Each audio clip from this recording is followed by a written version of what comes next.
Yeah. Welcome to the We Differ Podcast, episode number 30. That's on. Oh, shit.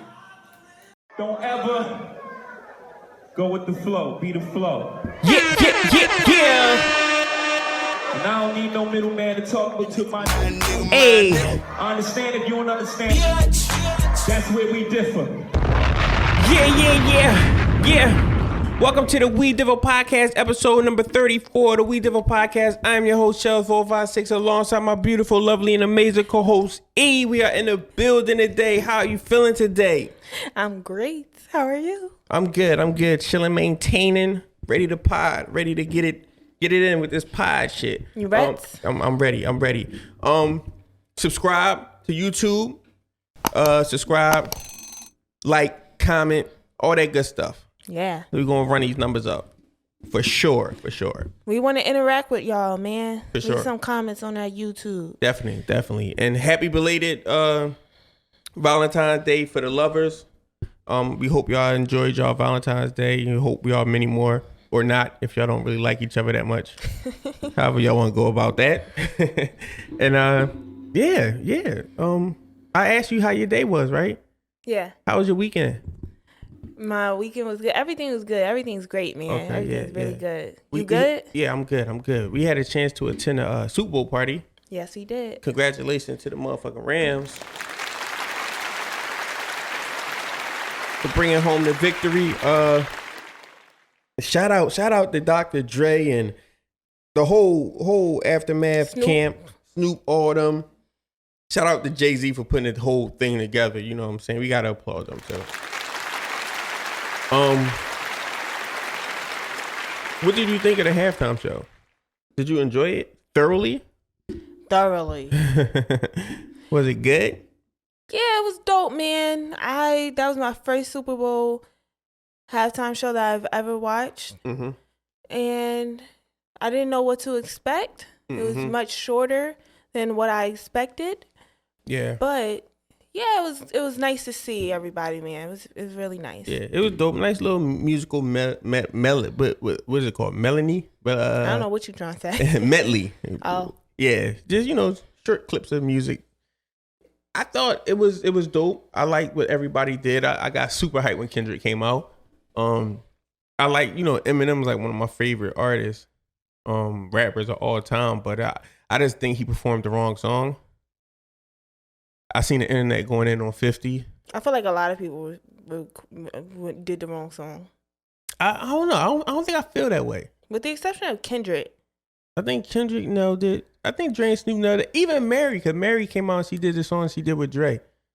So, yeah, I don't know. It's just M that loses some shit. Like, I think M had a lot of different records that he could have did. Yeah. But, yeah, I guess he trying to clean up his image. He don't want to clean up my closets and all that type shit, all that dark shit. Even though he know. Yeah, facts. All right, what else do we got going on? Oh, The Fresh Prince. What is it called? Bel-Air. Yes. That shit was fire. It comes on Peacock. I guess it's a new station. I just downloaded this shit today, but Peacock is like an app. And you can download it. I got the shit for free. Like, I think you can only watch one episode at a time with the free version of. So. Okay. Yeah, but like we just got finished watching that. Like, do you think they did a good job with this, judging from the first episode? Did you like it? It's kind of hard for me because I'm so used to. I don't know. I'm sure I'll adjust. Yeah. Over the course of the season, but the first episode, I don't think I really adjusted well to Hillary being ratchet. Yeah. I didn't really adjust well to Carlton. Well, Carlton just being Carlton. And I remember in the Fresh Prince of Bel-Air, I didn't really like Carlton in the beginning. And I grew to like him. And I think that's the same thing. That's what's happening here in Bel-Air. Carlton is annoying as hell in Bel-Air. Yeah, fact. And the mom is dope. Like, she reminds me of Michelle Obama for some reason. Yeah, she hard. But I think I'm going to like it. Yeah, it's dope. I like like you said, it's so different because like when it comes to Fresh Prince, I got that picture in my head of what they all supposed to look like. and how it feels. You know what I'm saying? Because Fresh Prince was a comedy. You know, it's naturally a comedy, and this is a drama. Like, it's really a drama. It's not a lot of funny moments. It's not meant to be funny. It's meant to be a drama series. So I thought, like, creatively that was genius on a part to make the Fresh Prince of Bel-Air drama. That shit dope. I liked the beginning when he started in Philly, because you know they never showed that in the Fresh Prince, how he was actually in Philly. You know what I'm saying? What type of trouble he got into? Yeah. Well, they showed it in the intro, but it wasn't like. No, yeah. I mean, but yeah, this even down to the Philly slang where it's just like that shit is off. It ain't perfect, but it's good. You know what I'm saying? It's not like a lot of movies where, you know, like Philly movies where they have the slang and that shit is just completely off. They did a good job at capturing that. And what about fucking Carlton? Yeah, the characters are just, I don't know. I think the characters eventually will grow on me. You know what I'm saying?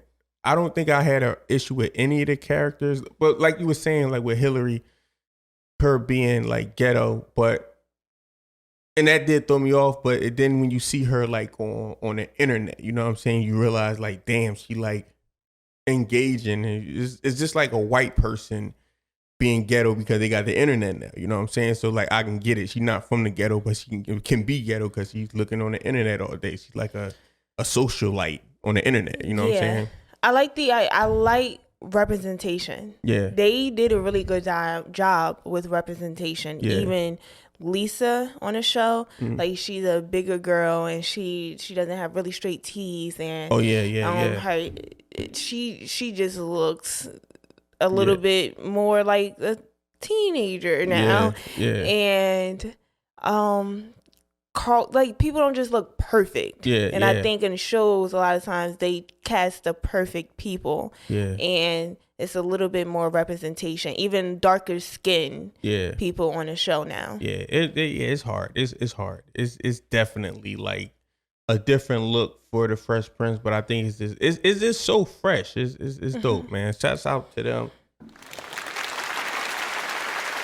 I'm gonna break this motherfucking applause button today. No more applause. But yeah, that's dope. Shout out to Will Smith and all them for putting that together, and I'm excited to look at the next episode and for what they got coming on in the future. All right. Yes, sir. Let's get it. All right, let's get into these topics. You want to deliver some of the topics? No, you do. All right, let's go. What you got? I don't got no paper in front of me. Oh my God. Says the guy who didn't want the papers. All right, so do you feel like today's standards for dating are lowered in today's time? And you can answer this question in many different ways. It could be expectations that we have for dating and what we allow, and anything. Okay, yeah, I definitely like just going from the basis of like probably going back to where my mom and them was dating. I think chivalry was very much so alive then. You know what I'm saying? Open doors and all that good stuff. I think by the time I came of age and I was dating, it was a wrap. You know what I'm saying? And even more today. But no, I'm not gonna say it was. Yeah, okay, it was a wrap. But I knew, you know, my mom taught me to open doors for women, and you always stand on you walk on the outside. So if a car jumped the curb, you get hit first. You know, like shit like that. I always knew and I always did. But like, yeah, a lot of people I grew up with, they don't know that shit. You know what I'm saying? And even now, it's even worse now because all that shit is lost in translation. It's like none of that shit matters. So yeah, the standards definitely got lower. But I don't know exactly who's to blame. Who do you think would be to blame for that?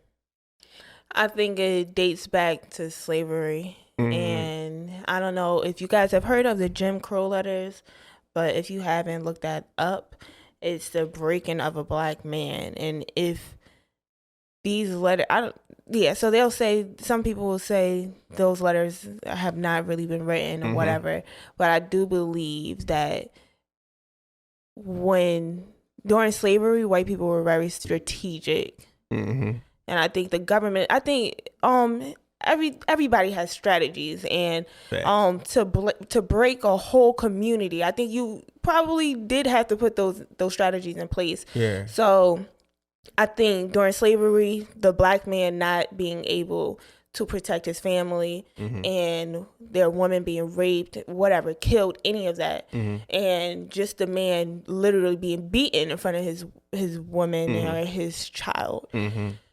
I think it started from there, and then you mentioned earlier.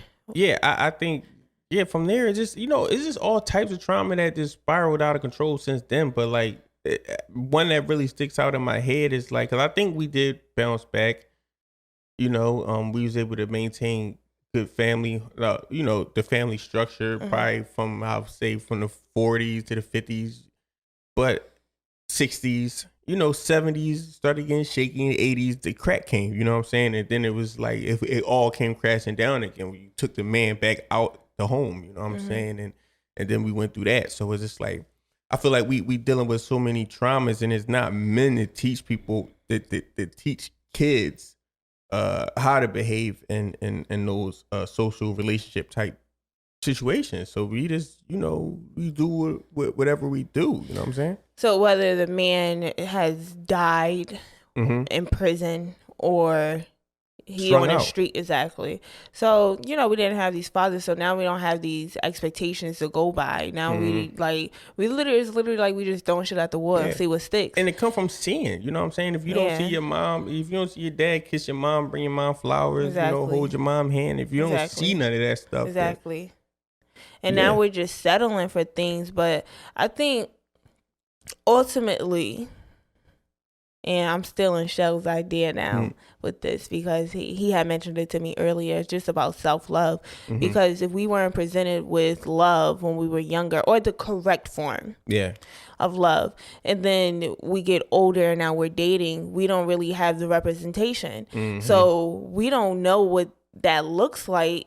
So we may accept certain things from men. You may accept certain things from women. And it may be okay to us because that's how we were raised, or we don't know. Yeah, we don't know. Yeah, like you said, just throwing things at the wall and just not knowing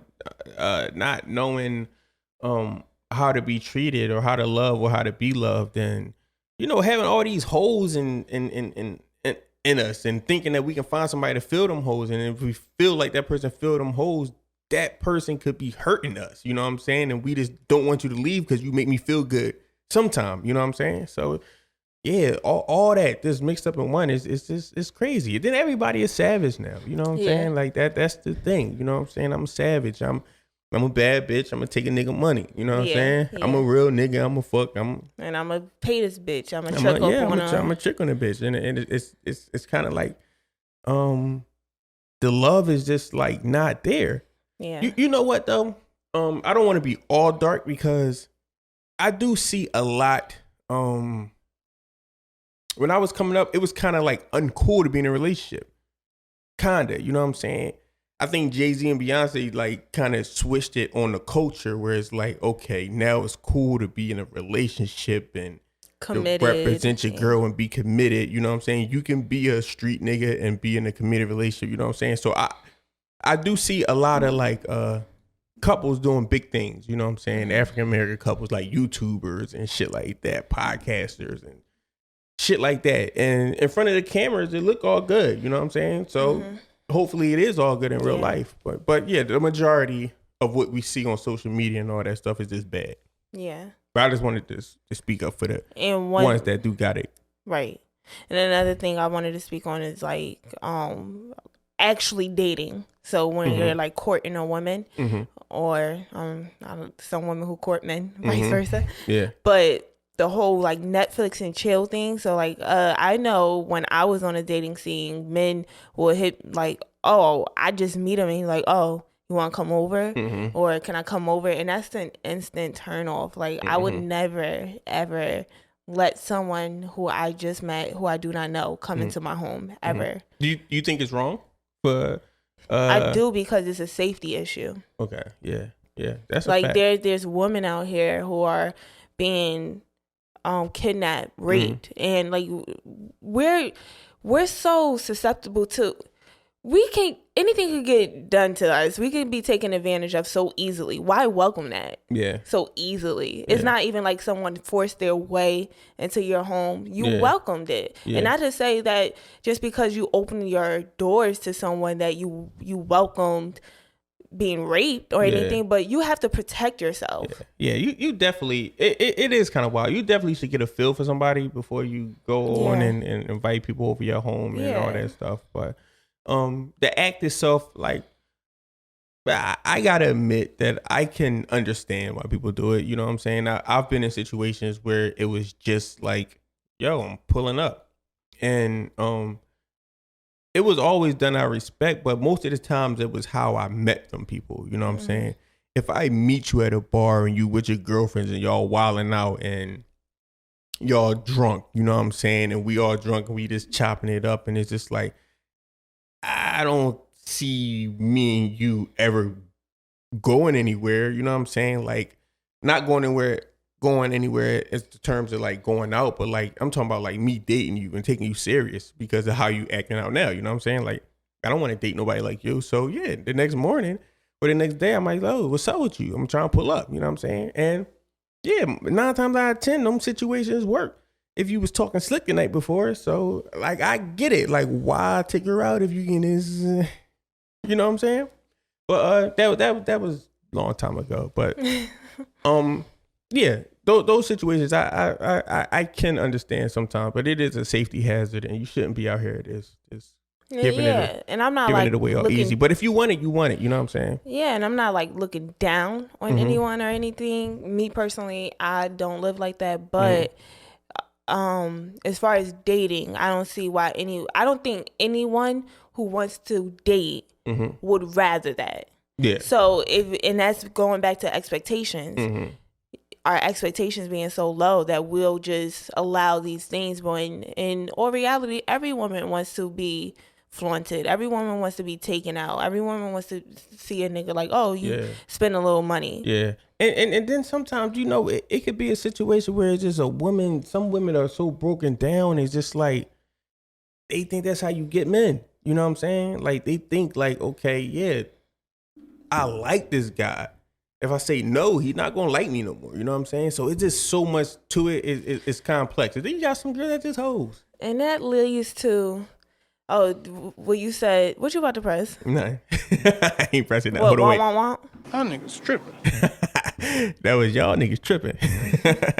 But yeah, go ahead. You got to say something? That leads to, like a woman saying something like, if I don't do this, he isn't going to like me. Yeah. And I think those are pick me women. Yeah. And that was something that we wanted to touch on. I think that's a reason why it's so imbalanced in the dating scene, because you have so many women conforming to ideas that are more to the advantage of a man. Yeah. And it doesn't even align up with a lot of the ideas or the morals that women have a lot of the times, but just because I'm going to do these things because I don't want to be alone, or he got money. Yeah. It could be anything. Mm-hmm. Yeah.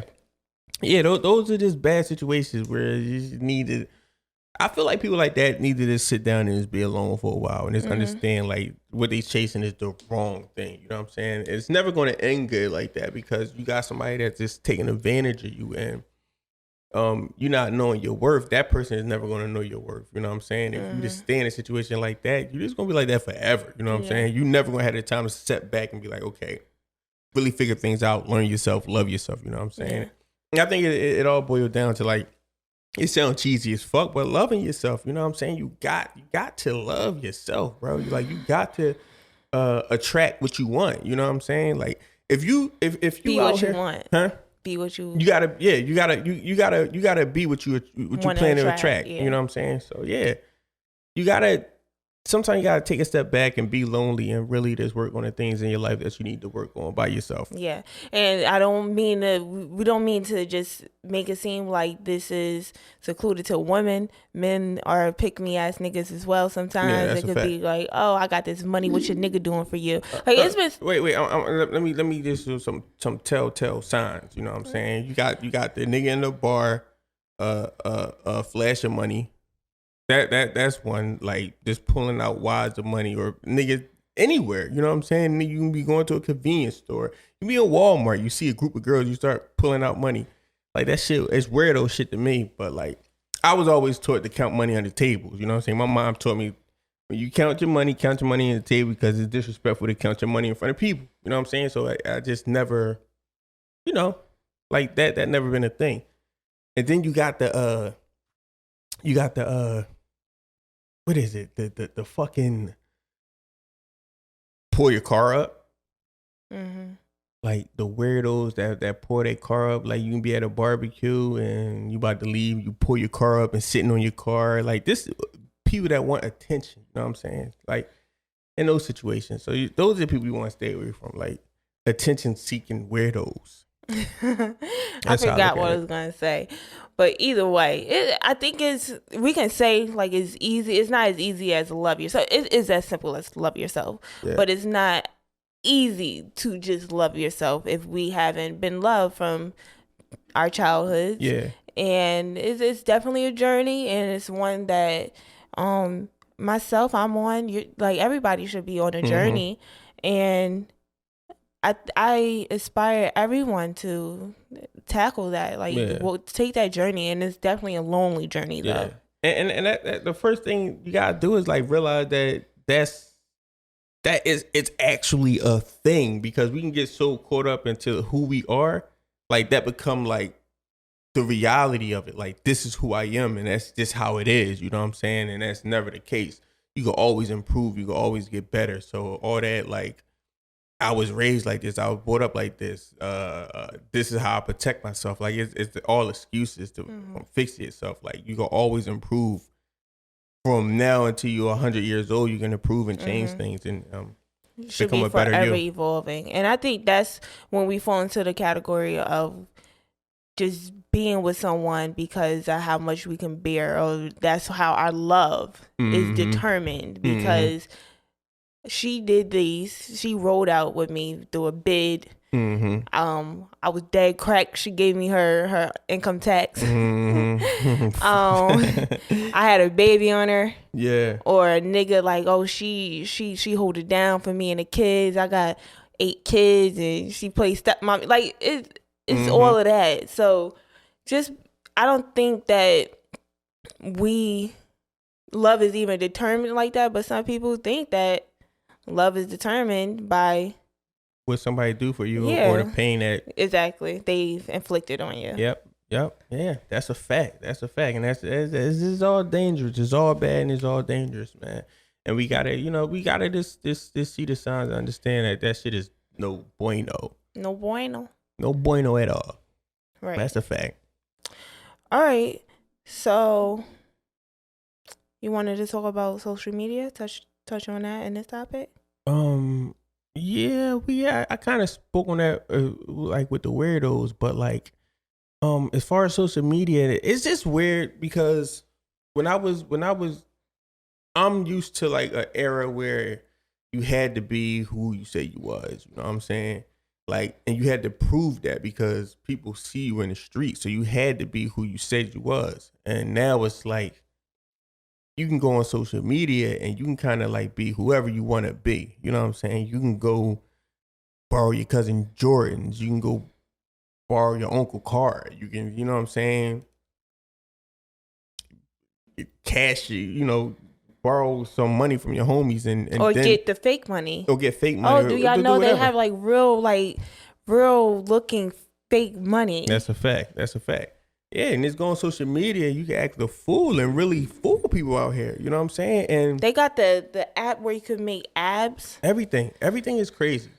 So, and then it's just like, it's sad because you can't see the real from the fake. You know what I'm saying? And this it's something that I'm not really worried about because I don't even like care about that type of stuff. I'm not even in that world. But if I was young and living in this world, I would be like, so like, what the fuck? I'll probably be caught up in it because I wouldn't know no better because I'm in this era. You know what I'm saying? But yeah, it's just a whole lot of weirdo stuff. You don't gotta stand on anything no more, man. It's crazy out here. It really is. Yeah. Yeah, I just think it's really important to just stand on, just remain who you are. Morally is really important because when you're in a dating scene, conforming to certain ways that a man may be, like you won't even realize that you changed so much, and you'll find yourself in the things that you never would have considered, don't believe in, and like truly against. So like if you got into a relationship and you said you would never do a threesome, don't do that threesome. Yeah. You know? Even relationships where it's multiple partners, you know what I'm saying? If that's not your cup of tea, you only doing it for love or what you perceive to be love, don't. Yeah, because I mean that's never gonna work. You know what I'm saying? At all. Yeah, I don't believe in polygamy and shit. Like, and nothing against polygamy. If you are in a polygamous relationship and you believe in it, that's cool. But sometimes like people are bullied into that shit. Yeah, no, that's a fact. That's a fact. All right, so what do you think?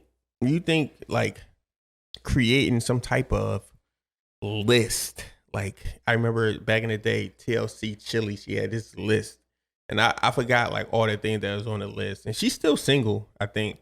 But it was so much of a like, and it's not her list, but this is just an example. You got to make over $150,000 a year. You got to drive a Benz. You got to have a house. You got to do this. You got to do. Do you think having that type of list will kind of protect you from things, or do you think it will make you single forever? I think it will definitely protect you for certain type of men. People. All right, it will definitely protect you because if you don't believe in certain things, they automatically don't qualify to be with you. Like you can't sit with me, nigga.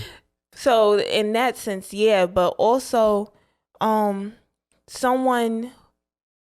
I feel like you may miss your soulmate, maybe.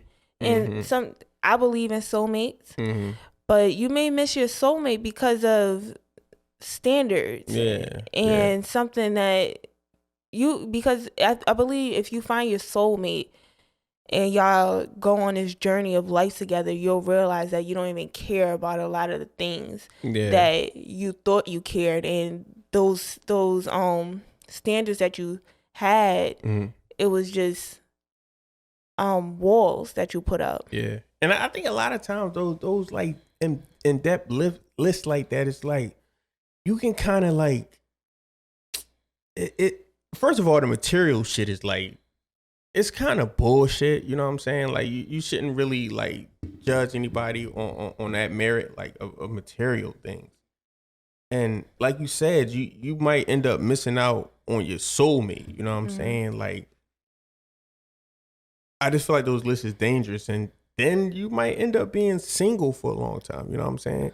I think you should more base your assessment of somebody on personality traits. You know what I'm saying? Is they a good person? Are they a good person? You know what I'm saying? If they responsible person, you know what I'm saying?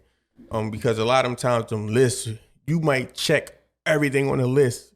If you're okay, you gotta make $150,000 a year. You gotta have a nice car. This.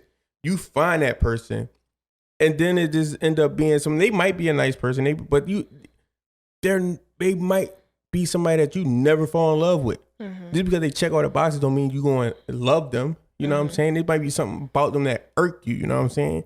So it's always. I feel like you gotta just go from the heart, man. Like you really gotta fuck with somebody like from like the heart. Though I do feel like everyone does have their own list. I think that when people blatantly say, "All right, they gotta do these things," that's a different. Never had a list. I'm gonna tell you why. You do. That's a blatant thing. But would you date a homeless person? Would you date a bum? Would I date a bum? Would you date a 700-pound woman? 700 pounds. That's excessive. No. All right, so But it's not because he's 700 pounds. It's because he's unhealthy. I don't know if I would date a homeless person. All right, That's a possibility. If I was if I had $1 million and I'm walking down the street and this woman walked up to me and said some wild, crazy things and touched my heart, and I'm like, oh man, let me take you home and get you clean. It's a possibility. You never know. You can't judge people like that.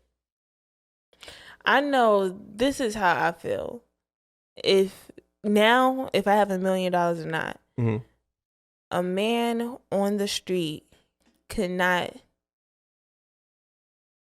He can't.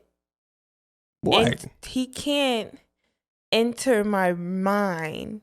He can't penetrate my mind on that level.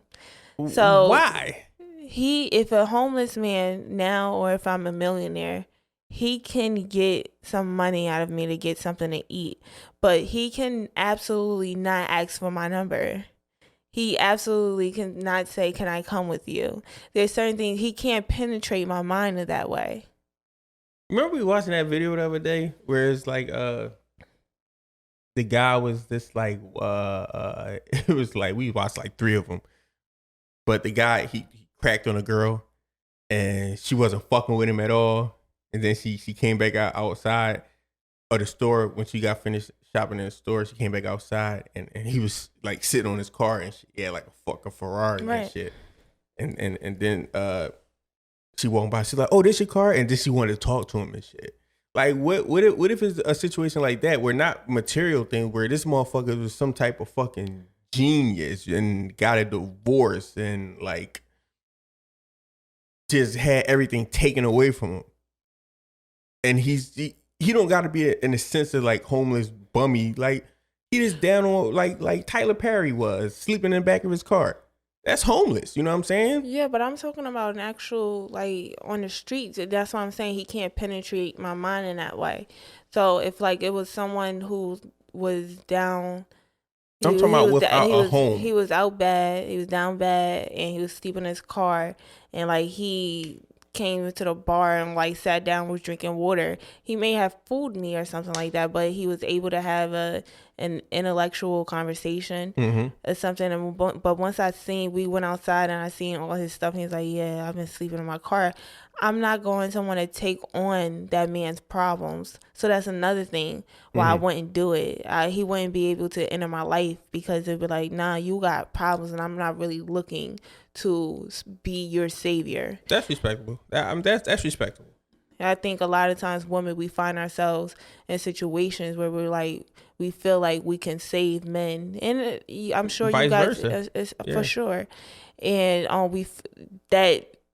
the one, I could do this. Like I was having a conversation with my sister this weekend. She was like, yeah, like I saved this nigga, my brother. Like people just feel like they save people, and I think when you are in relationships like that and you feel like you save people, you end up resenting people. You end up feeling like, what did you ever do for me? And like that shit, like just, I feel like people just shouldn't be saving people.